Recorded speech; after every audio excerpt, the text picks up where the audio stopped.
Hello, welcome back to part 3 of this teaching series that comes after you give birth. So, what are we talking about today? The fourth trimester. What is the fourth trimester? Everybody talks about the 3 trimesters of being pregnant, but the fourth trimester, nobody talks about the fourth trimester. I actually heard this from somebody that I follow, and I was like, well, that's interesting. What is the fourth trimester? This is the 3 months after you've given birth.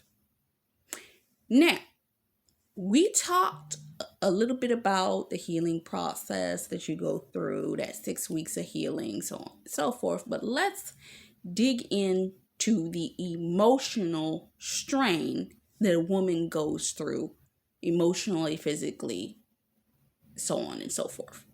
Because if a woman is lucky, no complications, no issues, don't need a C-section, everything's good.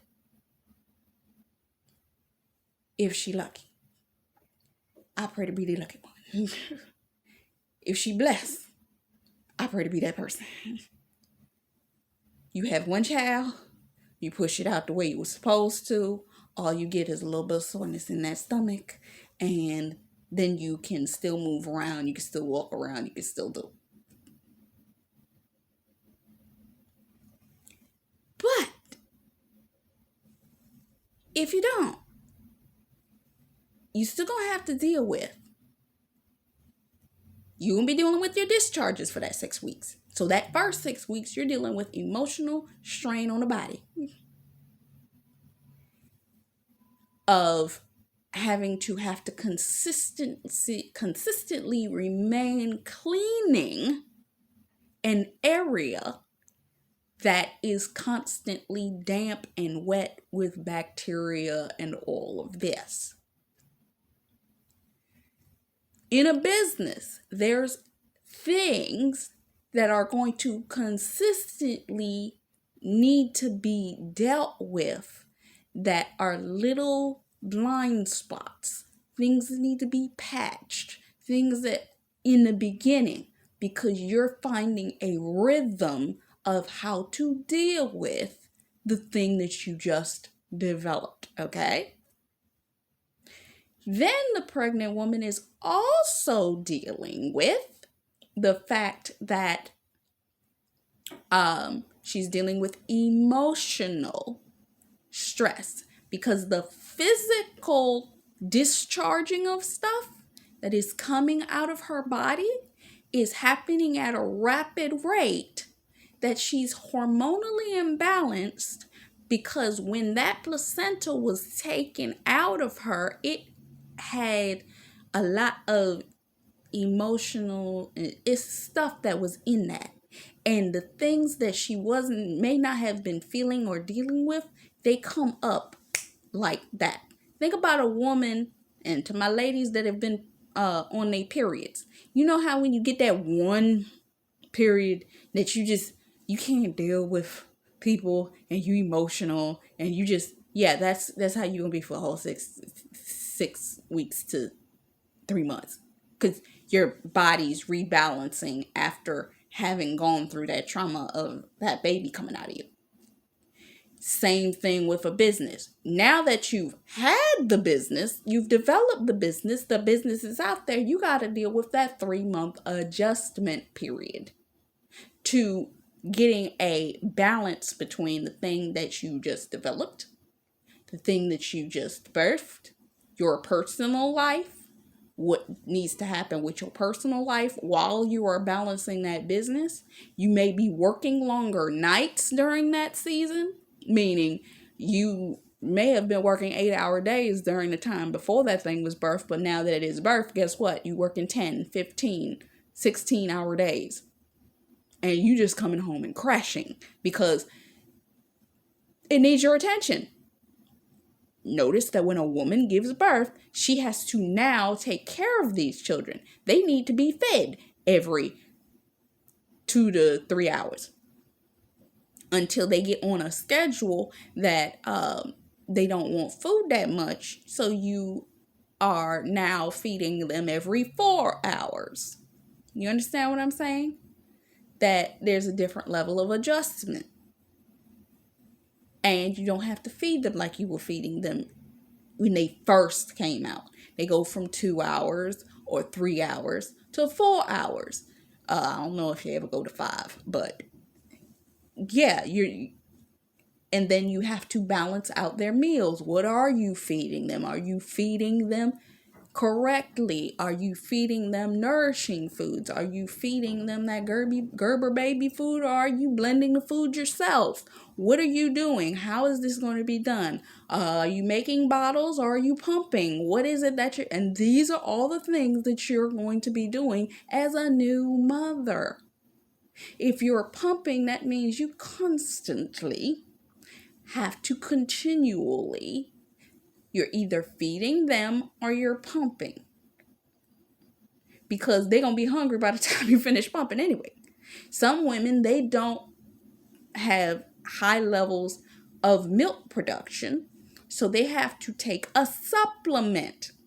As you're building your business, there are going to be things you're going to have to supplement, i.e., send out for, outsource, so on and so forth, to supplement where you can't continue to maintain as the one individual no more. You need somebody to assist you, and it may not be the people that are directly next to you. It may be you may have an assistant, a Fiverr. It's one called Ocean or something like that. That is a company that you get online developers and online assistants to manage and maintain your business's external things that you need. So you have them take care of those types of things. But you got to find the right people that can take care of it. Can they handle it? How long can they handle it? You know how when a person gets a job, they have a 3-month, what do they call it, probationary period? You have to take that first 3 months. You got to test to see if those people can handle or maintain what it is that you are doing during that 3 months. Maybe you got a more excessive set of orders or more excessive set of clientele during this season. You got wait lists, you got this, you got backed up. You need to be able to maintain the amount of people that are coming in that need your services. You have to create a manageable schedule for those people. All of these types of things, so that you can maintain and you still have time to, eat something every once in a while. Eat. See, this is the thing I noticed. I was listening to, I went to a online business conference a couple of years ago, and the young woman said that she ended up having health issues because she had constantly been just grabbing what she could put in her mouth whenever she could.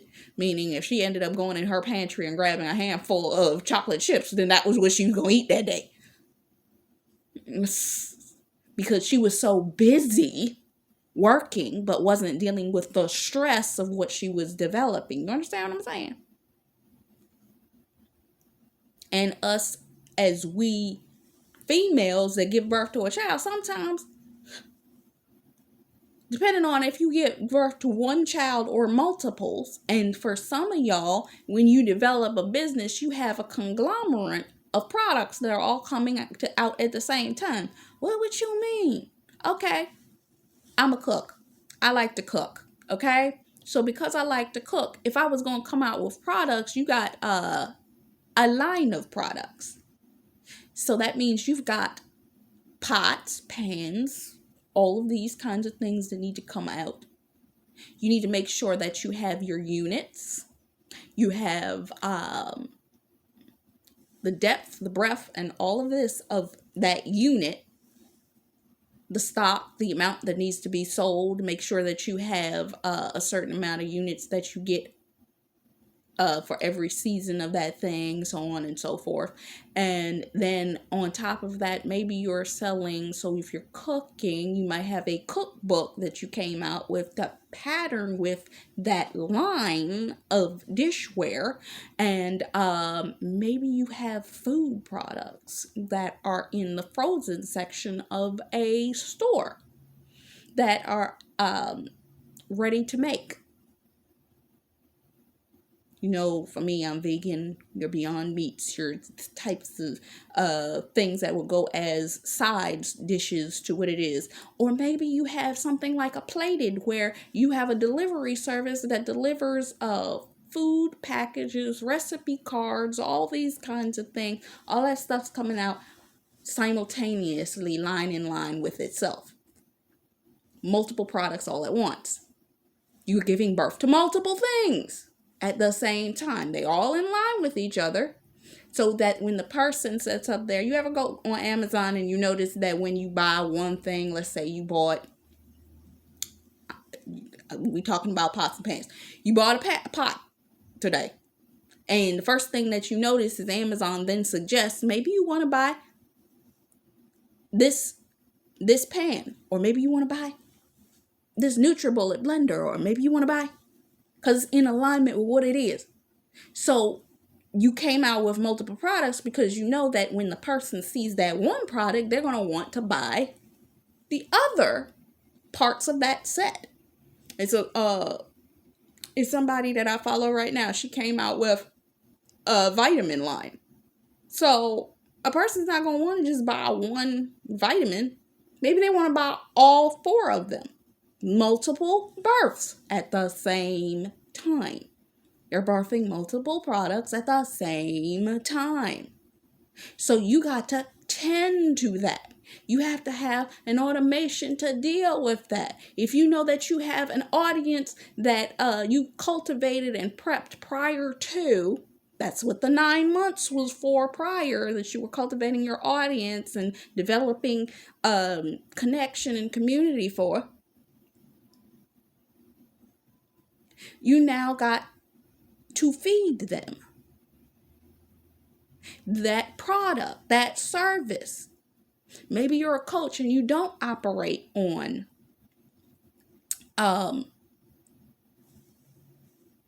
products, but maybe you have services. Maybe you have a course, you have a challenge, you have this, you have a product, you have a value offer, you got a book, you got what have you. All this is coming out all at the same time. And you got to make sure that you're being aware of what's selling, what's not selling, how is that selling, how do I need to repackage that, how do I repurpose that, blah, blah, blah, blah, blah.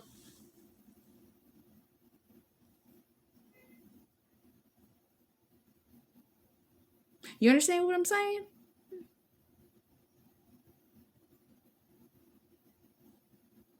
In order to be able to continue to maintain that. But then there's also this aspect. You've given birth to the baby, right? And don't let me skip this part.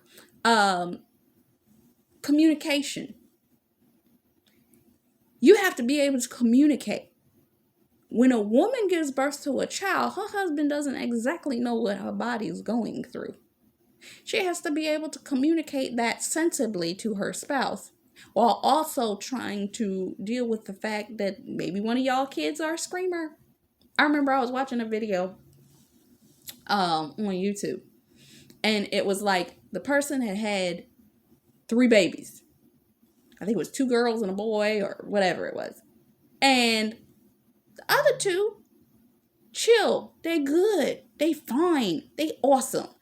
3rd child screams bloody murder if you put them down, if you do this, if you do that. And you try to figure out, oh my God, why are you acting up? What? What's wrong? They just need more attention than the rest of them. Well, they just want more attention than the rest of them. Some of you You came out with the cooking line, you came out with the book, you came out with the this. Maybe because you came out with the cooking line that doesn't need much attention, you can automate that kind of stuff. You got distributors, you got it through a distributing platform. So because of the way that you set it up, they already have the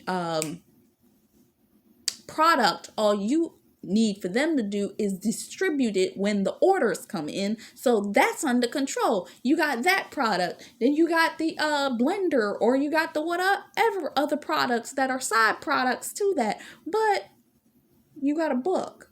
And because you're a cook and you're a nutritionist, you have to deal a little bit closely with the client. So you actually have to sit down and do a coaching call with them. This is the thing that needs more attention, because you got to deal with the individuals. You got to deal with the people. You got to find out what their needs are. You got to be attentive to this particular avenue of your financial or this particular product or service that you have, because it opens the door for programs, services, so on and so forth. So because of that, attentiveness that needs to stick with behind this cookbook that you got. You also have to be aware of the people. You do have business partners. Don't think you got to sit there and do it all yourself. Sometimes the one reason why some people don't do coaching, they create a coaching platform, but they don't, you notice that they'll have a coaching platform, but they have 3 and 5 other coaches that handle the weight of what it is that they're building. You understand what I'm saying?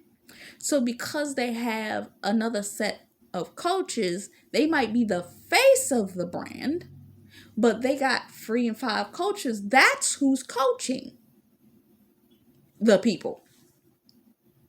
And now you have some companies where they'll have the one person that's the face, and then you end up on the phone with somebody else and you're like, wait, I thought I was being coached by that person, because that's the one that pulled me in. How am I getting coached by you? You understand what I'm saying? So some people feel uncomfortable with that. But in some ways, you need that level of support, because you can't do it all. That's the one problem with becoming the face of a brand. So if you are a face of a brand, that means that you got to develop it in such a way that gives you the ease to separate yourself from it. Meaning they love spending time. They love spending time coaching with you. They love this interpersonal relationship that you're developing, even with your video content or what have you. But they can't pull on you. I remember one time I was attempting to coach this young woman, and the person was messaging me, and it was almost like I had to create a boundary with this individual, because they wanted to reach out to me at 11 o'clock at night. Now, they were in another country, so I was willing to do that, but I noticed that it was almost like they were looking for a friend to talk to. You ain't got time for that when you run a business. You ain't got time. This is, some of your friends be mad at you because you sitting there, wait a minute, you can't talk to me no more? Because I'm working. I'm doing business. I'm taking care of something. What you mean you can't answer my phone calls? A friend of mine called me the other day and I didn't answer the phone because I was like, you know what? I'm mentally not, you ain't going to be talking about nothing right now. And my brain is in a mode where I can't right now. Even the messages that you've been texting me ain't in alignment with where I'm at right now. So I'm going to not answer you. I'll catch you when I'm done with what I'm doing, but I can't do that right now. And with this, you also have to look at how you're dealing with people. I'm going to give you an example. It was a woman that used to be one of my professors in college. And she used to have such a bad attitude towards me. And she would be like, move out the way. Do this. You're not doing that right. If I gotta, and she used to have all of this attitude, and I'm like, I kindly came over to you and asked you, can you deal with this? Because the computer's doing this problem. I kindly came over and I asked you whenever you gave me the work, and I came there to do. Because see, the problem that she had is she had a lot of work that she needed to get done, but she refused to release it for me to take care of or manage. So I usually ended up sitting there doing whatever, or my homework. And I'm sitting there like, what do you need an assistant or you needed a work study student for if you're not? I'm asking you, what do you want me to do around the office? What do you need from me to do to this day? You don't tell me. What am I supposed to do? Once you've given me the instruction, I do it. I line it up, I ask. And it was really dumb, little tedious task. Like, I'm like, this is what you need to be assistant for? Oh, could you organize the books in alphabetical order? You really didn't need that. Not really. Alphabetical order. You were just looking for something for me to do. Oh, could you? She didn't stay long after I left. Let me put it that way. But my point being is, you give birth to something, don't have an attitude with everybody else. Let me tell you something. You ever heard people say don't ever have a conversation with anybody or have a real talk with anybody when you're hungry, you're tired, or you're angry? A pregnant woman or a woman that just gave birth, she's going to be all these things. She hungry because she ain't had time to eat herself because she trying to feed this baby or babies. She's tired because their schedule is so all over the place, she don't know whether she coming or going. And she angry because she dealing with emotional imbalances because her diet is all off the Richter scale. So then she turn around, she might be snippy with you. That woman used to work in that office till 1 o'clock in the morning and then still go home and do stuff. And still got to be back there at 9 in the morning. Why? Because she was a professor for fashion, and she was an actual designer that on the weekend she had to drive to New York from Baltimore to go do fashion shows. But oh, how she loved to brag about that. But see, the thing about it is, and this is a side note, don't get snippy with people because you think you made it. A door opened for you. You got the opportunity. You made it through the launch. Now you got access and people are contacting and calling you. Don't be sitting up there getting angry at folks or losing your conscious ability to communicate properly with people that are working around you. A wife still got to be respectful to her husband, though she just gave birth to a child. There's a level of leeway your spouse is going to give you because, okay, she gave birth to a child, okay, she's sore, okay, she bleeding, okay, she dealing with all this. He going to deal with that. I remember I was listening to the story of a young woman who had just given birth to her daughter, and she was dealing with some emotional things where she was crying all the time, and the baby starts crying, and she's like, that child seemingly always wanted to be on her and always wanted to be breastfeeding, and she couldn't put the baby down for a few minutes. And thankfully, the husband, whenever he could, would take the baby from her into the other room so she just have moments to breathe. When you're giving birth or when you've given birth to a child in that first 3 months, you got to deal with that moodiness and understand that balance that needs to be dealt with so that you sometimes need to recognize, hey, I did just create this. We in that first 3 to 6 months. Maybe I need to every once in a while pull back. Go to lunch with my assistant. Go to lunch with your husband. Go to lunch Go sit in the park somewhere and just sit and breathe. Go sit out on the docks and just take some time for yourself. Take a moment. Nothing gonna die, nothing gonna break. Breathe. Maybe you may actually need to take a nap. I actually remember watching a Dateline series where they were talking about, could it be more beneficial to business people if they took naps in the middle of the day? Because there were some offices at the time, and they were trying to roll this out, where they gave their employees time to rest in the middle of the day. Not a lunch period, an actual resting period where they do not do work and they just take some time for self to recalibrate their minds before they go back into a working setting. In one I had heard that they did a 20-minute nap. And I was like, that's interesting. Don't ask that now. With all this inflation and stuff like that, most jobs would probably not do that. But they were doing this I think in England or something like that. I remember seeing that 10 years ago. But it stuck with me. Because it's like, sometimes you need to rest in the middle of the day. I remember I was listening to a young woman who's a business owner, and she travels all the time. And she's like, yeah, I take time that if I got a long day, maybe I'll take 20 minutes into a cat nap. Or I'll do 2 cat naps in the middle of the day just to recalibrate my mind, to get my mind off. Or maybe you don't nap. You just take a moment to let your mind take a break.